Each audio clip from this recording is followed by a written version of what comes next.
Olá, eu sou a Fernanda Trisotto e esse aqui é o Perfila, o novo podcast da Gazeta do Povo. Eu tô aqui em Brasília, de onde todas as semanas vou comandar o nosso podcast junto com a Cristina Ceciucchi lá em Curitiba.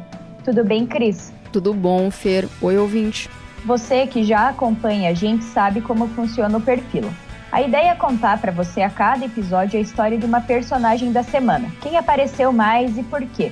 A gente vai trazer informação e opinião sobre o que está acontecendo no noticiário relacionado a essa personagem e por que você deve ficar de olho nisso. Combinado? C'est triste.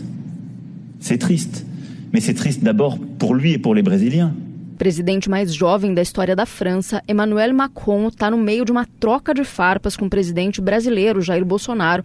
Troca essa que escalou até uma discussão sobre a internacionalização da Amazônia. Como de hábito, a gravação de cada episódio do Perfil acontece sempre na véspera da divulgação. E esse foi gravado na quinta-feira, 29 de agosto. Agora, vem com a gente conhecer mais sobre a personagem da semana.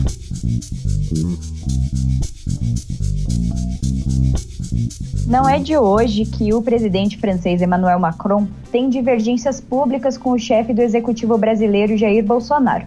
Mas a troca de farpa entre os dois chefes de Estado chegou a um outro patamar nos últimos dias e acabou intensificando a discussão sobre a internacionalização da Amazônia.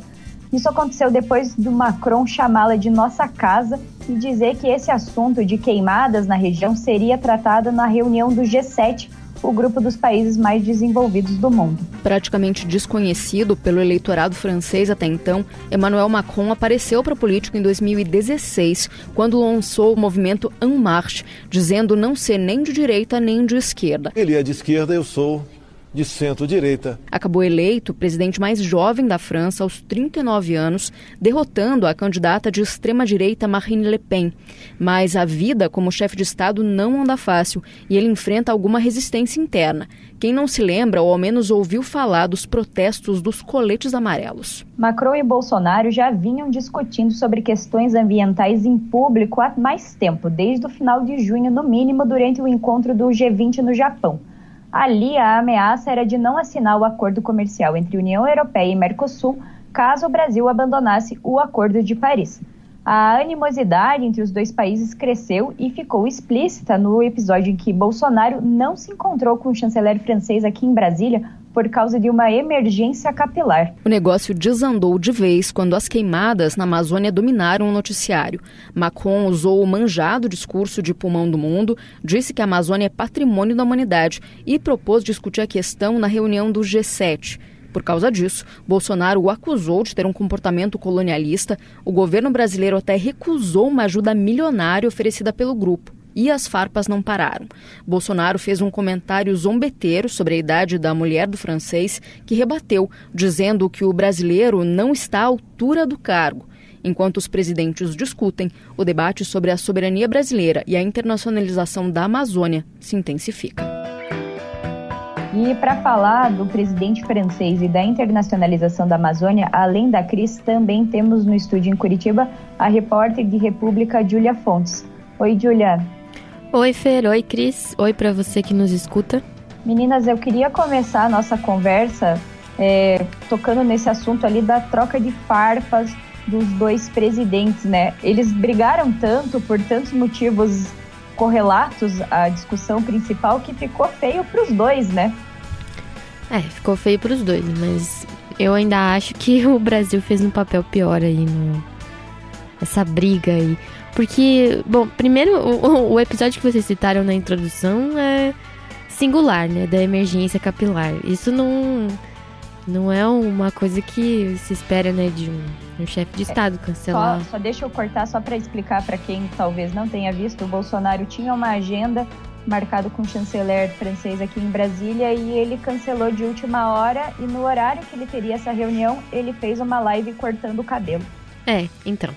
É uma afronta, né? Quem foi da Folha que perguntou ontem pro porta-voz que eu devia cortar o cabelo depois do expediente? Tá aí ou não? Não tá aí não? Olha, eu sou igualzinho a vocês. Eu vou no banheiro também. tá? Faço pum-pum, faço pipi. Tá? Quando dá dor de barriga em mim durante o expediente, eu tenho que esperar acabar o expediente para ir no banheiro? Presidente, posso contar? A relação, o ponto principal, eu acho que isso é o ápice de uma relação que já está ruim há algum tempo, né, entre os dois presidentes, e culminou nessa troca de acusações aí públicas que foi bem constrangedora para os dois lados, né, Cris? Acho que tem a se dizer que esse posicionamento, essa situação, né, que acaba sendo até caricata, né, do Bolsonaro cancelar uma agenda diplomática para ir ao barbeiro, enfim, ela teve seus contornos também de recado que foi dado, né, para a França. O representante francês estava fazendo uma agenda, né, pela América Latina e conversou também com ONGs, conversou com defensores ambientalistas. Então, ao que tudo indica, foi justamente um recado dado ali pelo presidente para o governo francês, mas fica justamente esse mal-estar, né? Acabam sendo aí comentários que vão ganhando cada vez mais contornos aí de uma crise diplomática de fato, né? É que é engraçado porque a gente está falando da relação de dois países, mas é quase uma relação, como se a gente fosse pensar assim, numa relação entre duas pessoas. Ele não ir num compromisso e depois aparecer cortando o cabelo é o que a gente chamaria de desaforo, né? Nas relações pessoais. Então eu acho que esse foi E a mesma coisa a ofensa, né?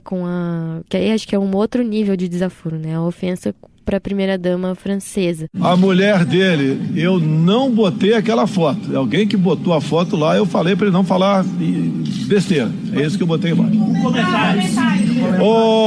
Não quero levar para esse lado que a questão pessoal, familiar, não me meto. Eu sempre falei pro cara para não entrar nessa área. Presidente, se é para continuar a pergunta desse padrão, vai acabar a entrevista. Vai acabar a entrevista. O senhor fez um comentário na foto. Tá. Fez um comentário pro cara não. O meu comentário que eu falo é para não insistir nesse tipo de postagem. Centenas. Tchau, o senhor pretende pedir desculpa? Como a Cris estava falando, essa relação tá bem desgastada, né? Também vou explicar o que aconteceu com a primeira-dama francesa.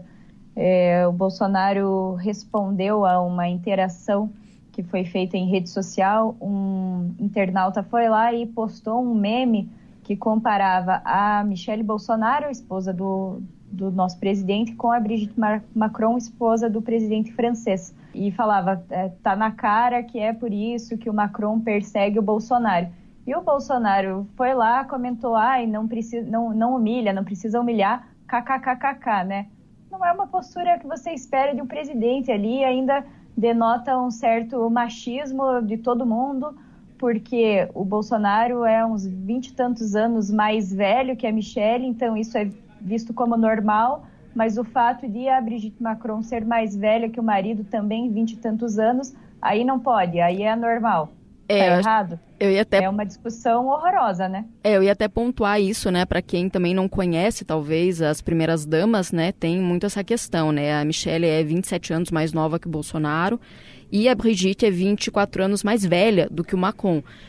Mas mesmo durante a eleição lá na França, o Macron deu várias respostas com relação também a questionamentos que eram feitos, a críticas que eram feitas ao relacionamento dos dois. Porque tem todo o contexto de como eles se conheceram, né? Ela ter sido professora dele, eles conheceram quando ele era adolescente, né? Muito jovem. Sim, ela era casada, né? Ela tem filhos no outro casamento, né? E ela se separou justamente para assumir esse relacionamento com o Macron, mas ele já tinha essa postura, já teve essa postura anteriormente de fazer essa defesa do relacionamento da própria esposa e agora se colocou também no mesmo posicionamento de fazer isso em resposta a um colega líder de Estado, né, chefe de Estado.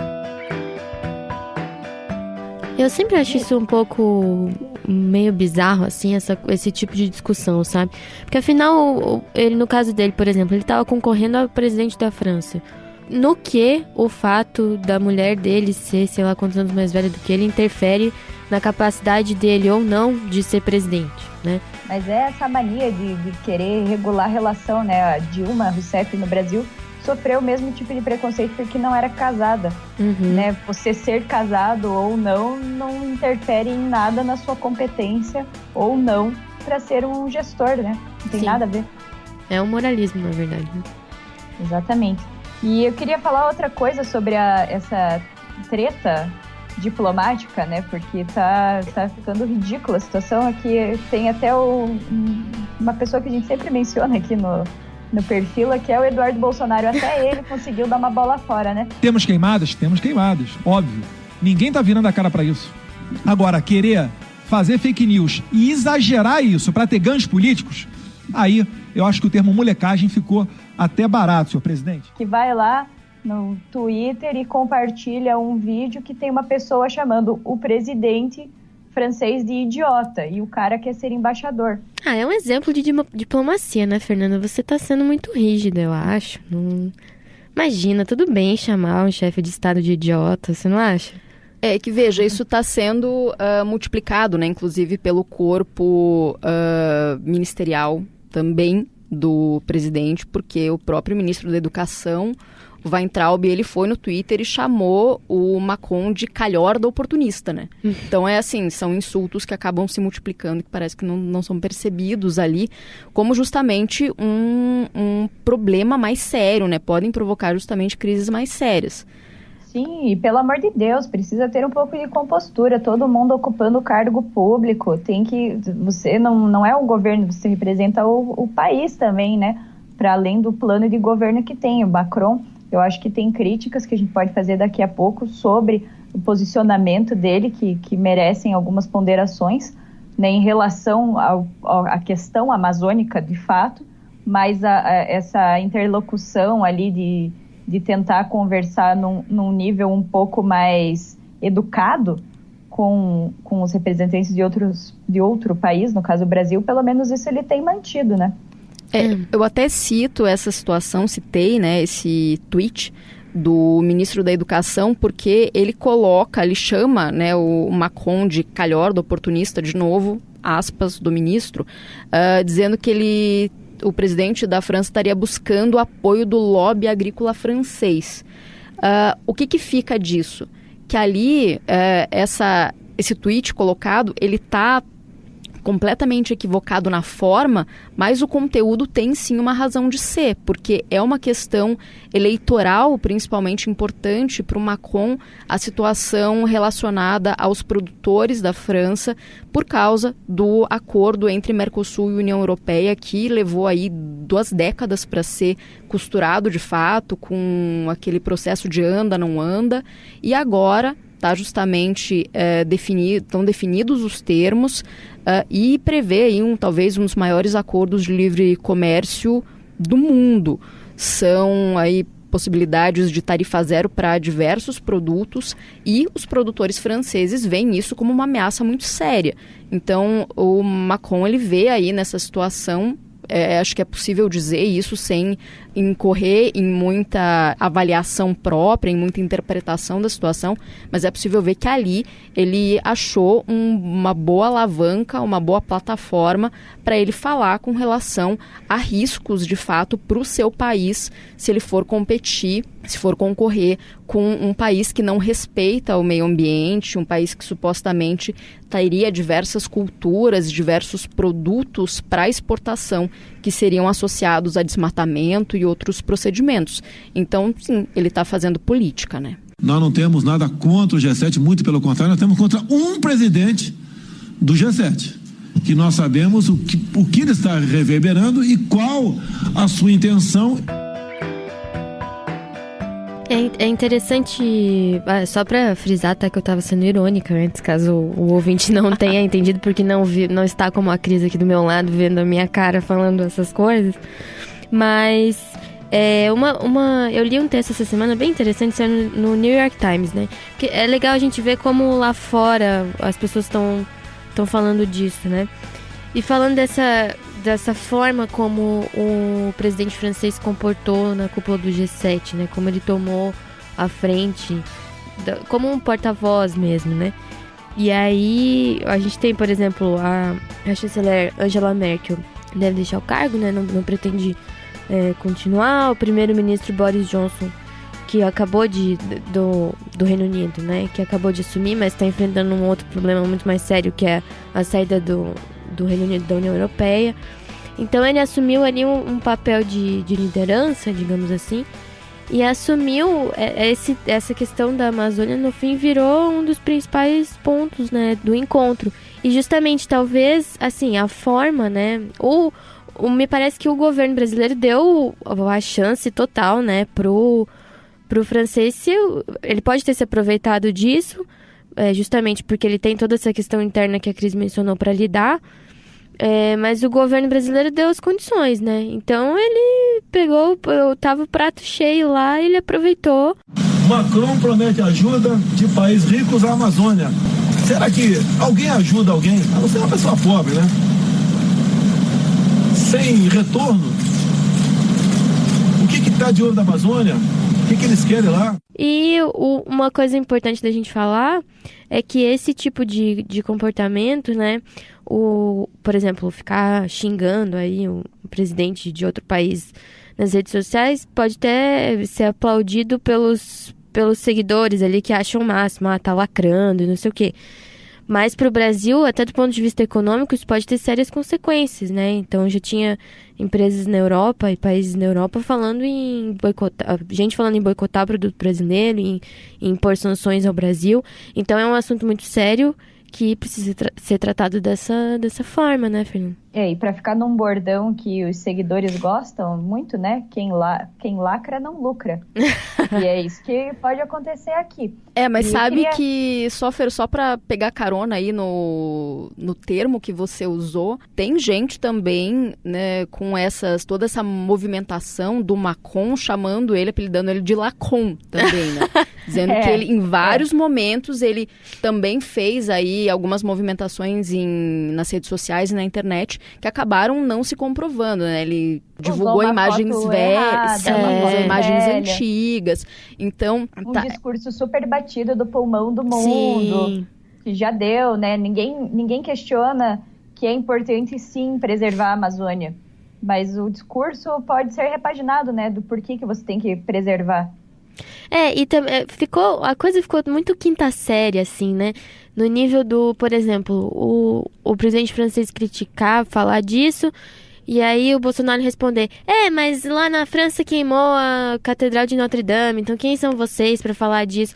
Dá a impressão assim, estamos disputando para ver quem cuidou pior dos seus patrimônios, sim, né?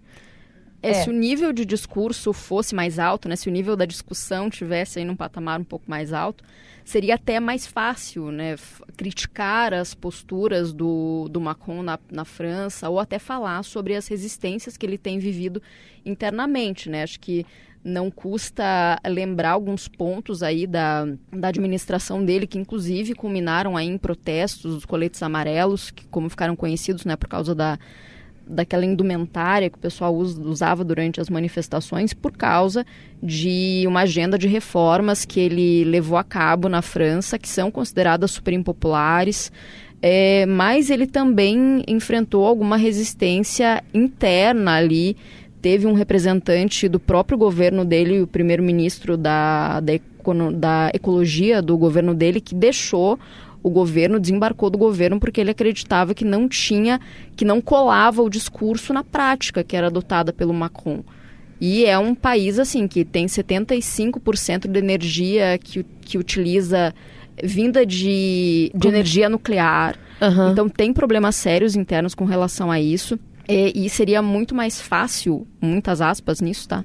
Mas seria um discurso muito mais consciente, que faria muito mais sentido questionar esses pontos do governo e por que, de fato, esse interesse na questão externa do que olhar para dentro. É o que o governo Bolsonaro está tentando fazer, né? Essa crítica de que está olhando para fora e não olha para o próprio umbigo, mas teriam outros jeitos aí de fazer essa crítica. Sim, e também tem uma outra... Hoje saiu na Folha de São Paulo uma matéria falando sobre a Amazônia na Guiana Francesa, né? Que é um território francês, afinal. E a matéria falava justamente sobre como é uma questão que está sendo bastante debatida lá na França, porque as mineradoras estão querendo se instalar. Então, assim, tem uma crítica de que o governo francês não seria rígido o suficiente em relação a essas empresas na Guiana Francesa. Então, assim, ele tem telhado de vidro, digamos assim, né? Não é como se fosse lá a França fosse o exemplo de política ambiental, nem nada disso. Mas eu acho que o que acaba prejudicando o Brasil e desqualificando o discurso brasileiro é que o presidente não está nem... demorou até para reconhecer o problema, né? Então, questionou dados, disse que os dados do desmatamento não eram verídicos, e assim, muitos especialistas estão dizendo... Depois fala que a ministra lá da Agricultura fala que as queimadas são naturais. Sim, algumas queimadas são, mas os especialistas apontam que não, a maioria dos focos que estão acontecendo não são desse tipo, né? Então, que é o tipo de queimada justamente feita para depois do desmatamento, né? Para limpar o terreno depois que as árvores foram derrubadas. Então, o governo demorou para... Agora parece um pouco... Tá mudando um pouco o discurso. Mas, assim... o presidente fazer uma reunião com governadores da região norte e ficar falando sobre a demarcação de terras indígenas, como isso é um atraso para o Brasil e não sei o que, e não falar das queimadas. Só com isso que eu mostrei para os senhores, quilombolas, reserva indígena, proteção ambiental, o nosso agronegócio simplesmente vai ficar inviabilizado. Acabou. E se acabar o agronegócio, acabou a nossa economia. Se houvesse um discurso mais alinhado com a realidade, digamos assim, e mais preocupado com os fatos, seria muito mais fácil mesmo de contrapor esse discurso do Macron, né? E aí defender a Amazônia, então, como um patrimônio da humanidade, sim, mas sobre o qual o Brasil que tem que cuidar, né? Eu queria falar uma coisa sobre essa questão do discurso, que, na verdade, se você pensar em retrospecto, né, as relações entre o Bolsonaro e o Macron começaram a ficar ruins. Tinha, sim, a ver com o acordo União Europeia e Mercosul, não tenho a menor dúvida disso, que era um pouco isso que ligava, mas na questão ambiental foi, porque desde antes de assumir o Bolsonaro dizia que ia sair do Acordo de Paris, que é o acordo de mudanças climáticas que centenas de nações assinaram. E por que ele dizia que ia sair? Porque o Trump também assumiu que iria sair. The United States will withdraw from the Paris Climate Accord. Mas o Trump é presidente dos Estados Unidos, que tem muito mais dinheiro do que o Brasil, então ele consegue jogar com isso. O Brasil não. E nessa tentativa de ameaçar que ia sair, começou essa coisa que virou uma grande incerteza de qual vai ser a política ambiental do governo Bolsonaro, o que ele quer fazer, já que o que vinha sendo feito não era bom, que basicamente fica nesse discurso. Isso daqui só beneficiava a ONG, tem que mudar isso aqui, tá ok, né? Para ficar numa frase típica do presidente, mas tem que mudar o quê? Se você diz que todas as ações de meio ambiente no Brasil, elas eram feitas com uma forte ideologia e que você quer mudar isso, então diga claramente o que você está identificando de questão ideologizada do comportamento de, por exemplo, fiscais dos institutos do IBAMA, do ICMBio, o que tem ali de ideologia na ação deles, o que está funcionando errado. E mude de uma vez. Seja objetivo, chegue e trace um plano e mude. A gente já está em setembro praticamente, já foram 8 meses completos do ano e o governo não apresentou nem a proposta de reestruturação do Fundo Amazônia. Uhum. Então ele quer mudar, ele anuncia que vai fazer alguma coisa diferente. Recusa os países tiraram o dinheiro, ele falou, beleza, a gente não precisa mesmo, fiquem com o dinheiro para vocês. E você não resolve porque você não apresenta o que você quer. Eu acho que não tem problema ele dizer que quer mudar. Já tinham várias coisas que ele dizia que queria mudar. Por exemplo, a questão de demarcação de terras indígenas. Ele sempre se posicionou contra, disse que no governo dele não ia ter 1 milímetro de terras indígenas demarcadas. Mas o que você quer fazer, então? Sim. Aí joga ali na roda que vai fazer um projeto de lei para legalizar a mineração no Brasil, mas isso vai envolver terra indígena, daí precisa ter uma PEC. É intenção minha regulamentar o garimpo, legalizar o garimpo, é intenção minha, inclusive para índio. Aí tá correndo uma PEC no Senado no Senado, perdão, na Câmara, que libera atividade agropecuária. Tem uma outra PEC que é pensada para liberar a mineração. Daí você tira a PEC da mineração. Então, decida o que você quer fazer, porque você sinaliza errado. Sim. E daí, quem está vendo de fora também não tem como adivinhar qual é a sua intenção. E também eu acho que um dos problemas principais disso aí, que é o que justamente gera a condição pro Macron fazer esse tipo de acusação pro Brasil, é não basear os posicionamentos em dados. Então, por exemplo, em dados da realidade, entendeu? Não dá mais para ficar falando como se tivesse aí no conversa de bar, assim, tem que acabar com isso, tem que acabar com aquilo. Mas, por exemplo, hoje eu vi um dado bem interessante que falava das terras desmatadas da Amazônia, do aproveitamento dessas terras, e mostrava que a maioria ou é abandonada ou serve para pastagens de baixa produtividade. Então, assim, nem vale a pena, né? Será que a gente não conseguiria ganhar mais... O Brasil não conseguiria ganhar mais dinheiro aproveitando a floresta, o que a floresta tem de pé, ao invés de derrubar? Então, acho que também tem esse lado de falta de estratégia mesmo. E aí, ficar com essa teoria da conspiração de que os índios e as ONGs querem tomar a Amazônia. Nós tiramos dinheiro de ONGs, repasse de fora, que 40% ia para ONGs, tá? Não tem mais. Acabamos também com a questão de repasse de dinheiro de ONGs, de órgãos públicos aqui, e de modo que esse pessoal está sentindo a falta do dinheiro. Obviamente que os outros países, acho que têm os seus interesses, né?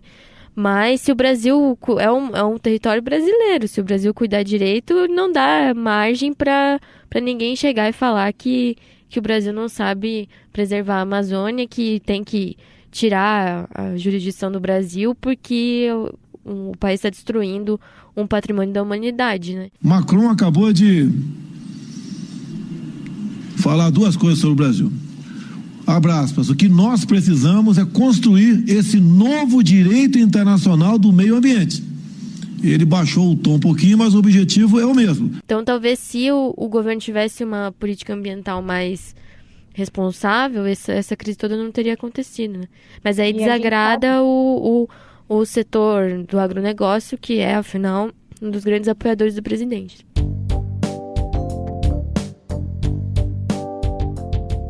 E a gente sabe que, por exemplo, a questão de soberania da Amazônia é um discurso muito, muito presente na narrativa militar, por exemplo.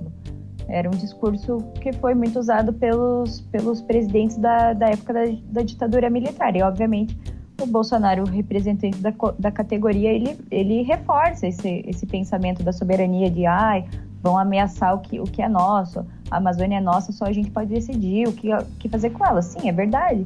É um território brasileiro, mas então a gente tem que decidir e tem que ser um consenso entre todo mundo. Não é porque ele quer, ele é presidente, mas ele não é o dono da terra, ele não é o dono, né?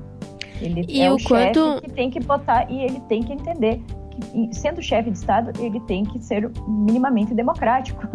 Ele tem que aceitar que há contraditório em relação ao que ele pensa. Sim, e também o quanto esse tipo de fala incentiva conflitos por terra no Brasil, né? Que já são...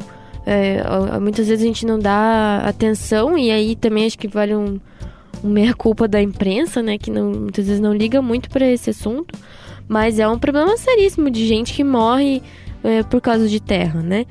E esse tipo de fala acirra esses conflitos, né? Então, pessoas que querem fazer exploração em terras indígenas e os povos tradicionais, né, que também são pessoas que dificilmente são inseridas também na sociedade como como nós, o povo branco, digamos assim, moldou, né? Uma cultura diferente, são várias culturas diferentes, então tem toda uma dificuldade ali, e o presidente parece não levar isso em conta, e aí dá a chance para todo mundo sair falando mal e com razão mesmo, né? Sobre o agronegócio, ainda só queria frisar mais uma coisa, né? Eles estão muito preocupados, né? Eles apoiaram, sim, o Bolsonaro, são base de apoio até hoje, mas eles estão preocupados com a repercussão, porque isso reflete diretamente nas exportações deles. A gente sabe que o Brasil vende muita commodity para fora. Na Europa, nesses principais mercados brasileiros, né? Ninguém quer comprar nada que tem essa mácula por exemplo, usar destruição ambiental, né? Destruição ambiental, a mácula da destruição ambiental. Então ninguém vai querer coisa com muito agrotóxico, ou fruto de desmatamento, ou fruto de uma ação que você agrediu a um povo tradicional. Eles estão preocupados com isso. Você vê que o consumo, por exemplo, de orgânicos lá fora está crescendo muito. Sim. Então é uma preocupação aqui que, tipo, meu Deus, até o Blairo Maggi, que foi o cara que já ganhou o prêmio Motosserra de Ouro, bancada ruralista forte, já foi ministro da Agricultura. O cara deu uma entrevista na semana passada para o Valor Econômico falando isso, que tem que repensar o que está sendo feito, porque do jeito que está vai prejudicar. E mais uma vez citando uma matéria que eu li no New York Times, dessa vez falando sobre essa crise na Amazônia. A matéria trazia um link de um site que faz um rastreamento de onde vem a carne, quem são as empresas brasileiras que produzem a carne consumida nos Estados Unidos. E tudo isso para o consumidor ir lá ver quem é a empresa e saber se essa empresa tem práticas ambientalmente corretas. Então, assim, isso é pode não ser um debate ou uma consciência muito forte aqui no Brasil, no sentido da gente deixar de comprar coisas porque não são ambientalmente sustentáveis. Mas na Europa e nos Estados Unidos isso são questões muito, muito importantes, não só no nível do Estado, né? Mas também das pessoas como cidadãos. Então isso pode ser muito prejudicial pro Brasil, e aí quando pega no bolso, todo mundo fica, né, alarmado. Gurias, a gente super extrapolou o tempo, então eu vou pedir licença para mudar de assunto e chamar vocês para debater um pouco uma frase marcante dessa semana. Vamos dar um espaço aqui para o abre aspas. E, naturalmente, entre a Lava Jato, muitos entenderam que o mal menor era Bolsonaro. Eu creio que essa é uma decisão até óbvia, pelas circunstâncias que Fernando Haddad representava justamente tudo aquilo que nós estávamos tentando evitar, que era o fim da operação. Agora, infelizmente, o Bolsonaro está conseguindo fazer. Essa declaração que a gente ouviu foi feita pelo ex-procurador da Lava Jato, Carlos Fernando Santos Lima, no sábado, dia 24 de agosto, no programa Globo News Painel. A tensão entre a turma da Lava Jato e o governo Bolsonaro está crescendo. O presidente, que também se elegeu por causa de um discurso anticorrupção, não está com essa moral toda mais com a força-tarefa da operação, não é mesmo? Uma coisa parece estar azedando ali, né? Mas principalmente pelas ingerências do presidente em órgãos aí fundamentais, né? A Polícia Federal, a própria escolha do próximo Procurador-Geral da República, né? Como o presidente vem conduzindo esse processo, dizendo que tem que ser uma pessoa alinhada às convicções dele. PGR, eu tenho que ter uma pessoa que atenda. Se eu botar um cara lá, xiita ambiental, matou o ministro Tarcísio da Infraestrutura, matou o agronegócio, matou. Que tudo tem ação do Ministério Público, que é um poder completamente independente, que deveria ter um sistema também para ser fiscalizado. Tinha que ter. Então, eu acho que realmente frustrou as expectativas, né? Porque está minando aí o combate à corrupção, a questão do COAF também, que acabou sendo esvaziado. Eu acho que vamos ver até quando que o Moro vai ficar no governo, né, Cris? Me parece que essa indisposição aí de ex-integrantes ou mesmo de integrantes da Lava Jato para com o governo Bolsonaro tem um pouco a ver com o quanto o agora ministro Sérgio Moro tem pouca presença de fato, né? Ele foi perdendo representatividade, ele foi perdendo aí todo o tamanho que ele tinha, foi aí se apequenando, e acho que tem muito relação com isso. Acho que havia uma expectativa muito grande com relação à agenda anticorrupção que foi diminuindo a ponto de às vezes parecer que o papel político do Moro era muito maior quando ele estava fora da política, né? Ele tinha aí um posicionamento, tinha posturas que eram muito mais claras nesse sentido antes dele entrar de fato para o segmento político. Ele sempre insistia, né, que ele não tinha esse papel político, mas ele acabava colocando isso em debate, né? Colocava isso de fato na discussão e na opinião pública. Acho que tem muito a ver com isso, com o quanto isso foi muito discurso e agora na prática não está acontecendo. Exato. A gente está quase chegando ao fim dessa 6ª edição do Perfila. E eu vou lembrar das nossas apostas das personagens que fizemos na semana passada. A gente falou do Eduardo Bolsonaro, embaixador, e do Ricardo Salles, por causa da crise política gerada pela questão ambiental. Eu vou valorizar aqui o meu palpite do Ricardo Salles, porque finalmente eu dei uma dentro. A gente não falou exatamente sobre ele, mas falou sobre a Amazônia e sobre tudo isso que está acontecendo aqui no Brasil. Como eu quase acertei, eu quero dizer que eu acho que na semana que vem vamos falar muito sobre o Sérgio Moro.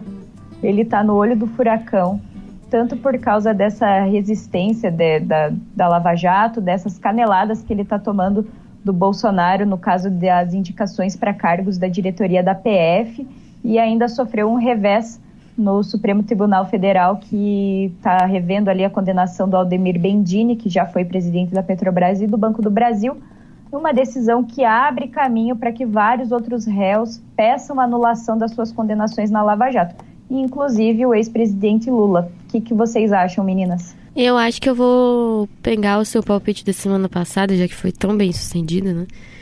Porque do ministro do Meio Ambiente, porque eu acho que essa história ainda tem muita água para rolar aí. E também, essa semana, o ministro teve uma indisposição, né? Acabou sendo internado, vai ficar em repouso e tudo mais. Mas já estava havendo uma certa divergência ali no governo em relação ao aceitar ou não aceitar os recursos dos outros países. Ele tinha uma posição, o Bolsonaro tinha outra. Então, eu acho que ele ainda vai ser um personagem importante na semana que vem. Olha, eu vou mirar fora do Brasil mais uma vez, como a gente fez hoje. Olha só. Vou puxar um pouco de sardinha pro meu lado da editoria de economia e vou achar que semana que vem a gente vai falar de Maurício Macri. Que a gente está tendo aí muitos desdobramentos relacionados à Argentina. A gente vai continuar falando, é claro, de Mercosul e da Amazônia, o que também influencia, é claro, os nossos hermanos, mas a gente tem também essa moratória, que não é bem uma moratória, que foi declarada ontem. Então acredito que vão ter muitos novos capítulos aí com relação a isso. Ousada, né? Ousada sempre, né? Meninas, Cris, Júlia, obrigada pela participação de vocês. Eu que agradeço, até a próxima. Obrigada, Feira, até mais. Obrigada a você que ouviu a gente até aqui. Essa foi a edição de número 6 do Perfila, podcast da Gazeta do Povo. O Perfila, nosso podcast semanal, reúne as equipes da Gazeta do Povo de Curitiba e de Brasília. Eu sou a Fernanda Trisotto e esse episódio teve produção minha e do Márcio Miranda, a montagem é do Leonardo Bestloff e a edição de conteúdo do Rodrigo Fernandes. Até semana que vem.